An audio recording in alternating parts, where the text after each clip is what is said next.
C'est une opération délicate pour les équipes de l'aquarium. Attraper ce crabe araignée géant du Japon. Avec ses longues pattes, il peut faire jusqu'à 3,50 m d'envergure. On va retourner pour éviter les accroches, même avec les petites pinces et tout. C'est pas très douloureux, mais toujours faire attention. Florent et son équipe ont une lourde responsabilité. Transférer sans encombre poissons et crustacés vers leurs nouveaux bassins respectifs, comme les Bérix, une sorte de dorade. La petite particularité, c'est une grosse gueule qui va pouvoir déployer pour capter les petits crustacés qu'il va pouvoir trouver dans la colonne d'eau. Des espèces fragiles, au nom inconnu, qui ont un point commun. Elles vivent toutes dans la pénombre et le froid, au fin fond des abysses. Je vois bien qu'elle essaye de vouloir partir, donc elle a hâte d'aller découvrir ce nouveau bassin.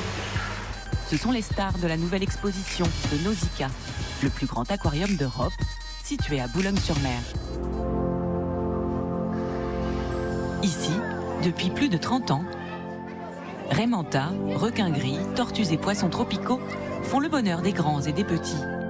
Fabuleux, ouais. On est vraiment dans l'élément, on a l'impression d'être en plongée, d'être avec les animaux. Avec plus de 900 000 visiteurs par an, le centre regroupe 58 000 êtres vivants dans ses aquariums. Mais ceux qui remportent tous les suffrages, ce sont les manchots du Cap, une espèce menacée. Ils sont super mignons. Ah ouais? Ouais, ils sont trop mignons. Une vingtaine d'individus à plumes, dont Coralie s'occupe depuis 4 ans. Et eux, du coup, c'est uniquement du hareng. Ils ont eu un petit bébé, donc qui est juste derrière. Il est né il y a quasiment 2 mois. Et c'est un peu la terreur en ce moment de la manchotière. Donc c'est vraiment lui qui en fait voir de toutes les couleurs aux parents. Depuis 2009, 23 bébés manchots sont nés au centre, comme Amenzi, qui se fait désirer. Elle est célibataire, pourtant il y a un beau mâle, un beau prétendant qui l'attend désespérément. Donc il a déjà tenté plusieurs approches, mais elle le recale à chaque fois. Donc c'est Spickles, celui qui a la bague jaune, qui attend désespérément qu'Amenzi veuille bien de lui. Car les manchots vivent en couple avec le même partenaire, parfois toute leur vie. Et ils aiment garder un peu d'intimité. On ne doit pas s'approcher de trop quand même. Mais quand ils ont besoin, ils savent très bien qu'en fait on est là pour les aider. Hello Speedy. Tout comme Speedy, le doyen des lions de mer du centre.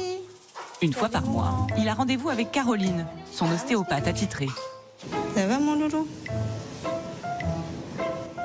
C'est un patient VIP. Âgé de 29 ans, il est sujet au tour de rein depuis une blessure survenue il y a 5 ans. C'est un animal qui a légèrement une torsion du bassin. Et l'important, c'est qu'il soit souple dans sa torsion, qu'il soit capable de revenir d'un côté et de l'autre. Entre les mains de Caroline, Speedy est parfaitement calme et détendu. Speedy va très bien aujourd'hui. Je suis agréablement surprise parce que pour son âge, il a un rebond tissulaire qui est vraiment très bon, qui est signe d'une bonne vitalité. Une forme quasi olympique. Speedy dans l'eau. Qui lui permettra d'assurer le prochain spectacle avec ses congénères.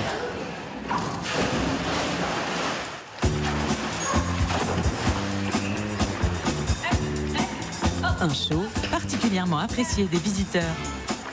Ils sont vraiment très très disciplinés, c'était impressionnant. Mais pour l'heure, c'est à 1000 lieues sous les mers que nous retrouvons nos espèces des abysses, tapis dans l'ombre. Nous avons des animaux de grande profondeur, donc il y a une luminosité qui est très faible. Donc on est obligé de présenter au public des animaux qui puissent voir, mais également en respectant ce que l'animal peut supporter au niveau luminosité. Si certaines espèces jouent à cache-cache, cela n'entache pas le bonheur d'Ismaël et de sa famille qui ont déboursé 28,50 € par adulte. Pour les enfants de moins de 3 ans, c'est gratuit. Là, c'est vraiment des choses qu'on voit vraiment pas tous les jours. On a toujours été impressionné par les abysses. On est toujours attiré par le noir, parce qu'on ne voit pas et parce qu'on ne sait pas ce qui se passe dedans. Un monde méconnu, étrange et fascinant. Conservatoire de la biodiversité, Nausicaa continue de participer à la préservation de milliers d'espèces marines.